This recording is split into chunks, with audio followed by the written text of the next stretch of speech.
जीवन में हमें अक्सर अपनी गलतियों और बीते हुए कार्यों का पछतावा होता है।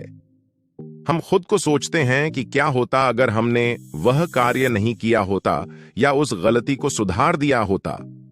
लेकिन क्या आपने कभी यह सोचा है कि बीता हुआ कल वापस लौट कर नहीं आता है?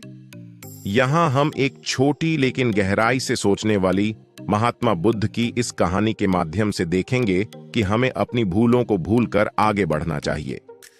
तो दोस्तों, कहानी सुनने से पहले चैनल को सब्सक्राइब करें और लाइक करें। चलो कहानी शुरू करते हैं। महात्मा बुद्ध एक गांव में प्रवचन सुना रहे थे।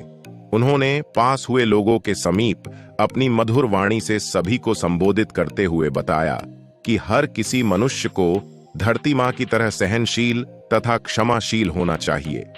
क्रोध मानव का ऐसा शत्रु है जो दूसरों को तो हानि पहुंचाएगा, साथ में खुद भी उससे नहीं बच पाएगा। इसलिए क्रोध, ईर्ष्या मानव की सबसे बड़े शत्रु है।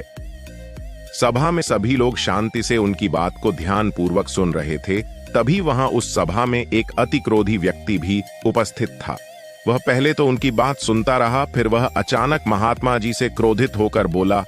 बोलते समय उसका आंखें खून के समान लाल हो रही थीं।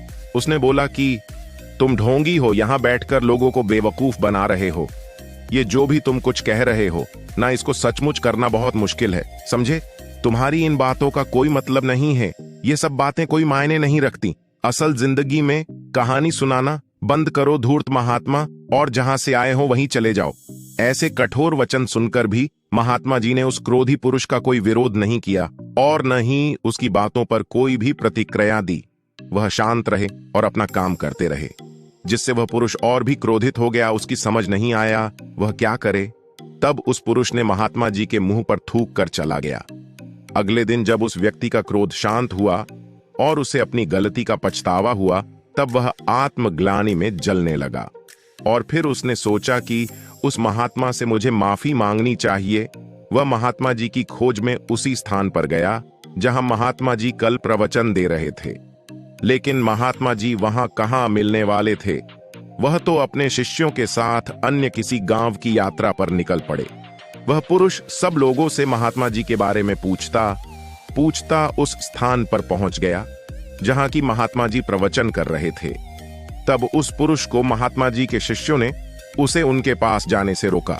लेकिन महात्मा जी ने अपने शिष्यों को आदेश दिया कि आने दे उस पुरुष को। तब वह पुरुष महात्मा जी के चरणों पर गिर गया, उनसे बोला, मुझे क्षमा कीजिए महाराज।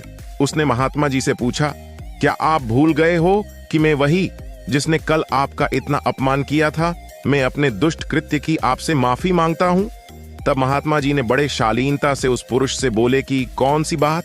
तब उस पुरुष ने बड़ी हैरानी से महात्मा जी की ओर देखा। महात्मा जी बोले कि मैं तो बीती बातें वहीं छोड़ आया, क्योंकि बीता हुआ कल कभी वापस लौट कर नहीं आता।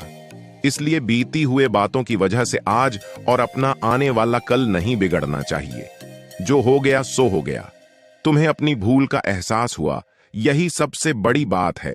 तुम अपनी गलती को मान लिए, सो तुम अब निर्मल हो गए हो। इसलिए कोई भी ग्लानि अपने मन में नहीं रखो। अपने आने वाले कल के बारे में विचार करो और उसे सुधारने का प्रयास करो। महात्मा जी की बात सुनकर उस पुरुष के मन का भार हल्का हो गया और उसने महात्मा जी के चरणों को पकड़ कहा, आज से मैं अपने क्रोध का त्याग करता हूं और धैर्यवान और क्षमाशील होने का प्राण आज से लेता हूं। निष्कर्ष। तो दोस्तों, हमें इस कहानी से यह प्रेरणा मिलती है कि यदि अपने बीते हुए कल की गलती को लेकर हमें वर्तमान में उसका पछतावा न कर, उस गलती को हमें अपने भविष्य में कभी नहीं करना चाहिए, क्योंकि दोस्तों, बीता हुआ कल कभी लौट कर वापस नहीं आता। तो अगर आपको महात्मा गौतम बुद्ध की इस कहानी से कुछ सीखने को मिला हो तो अपने दोस्तों के साथ इसे जरूर शेयर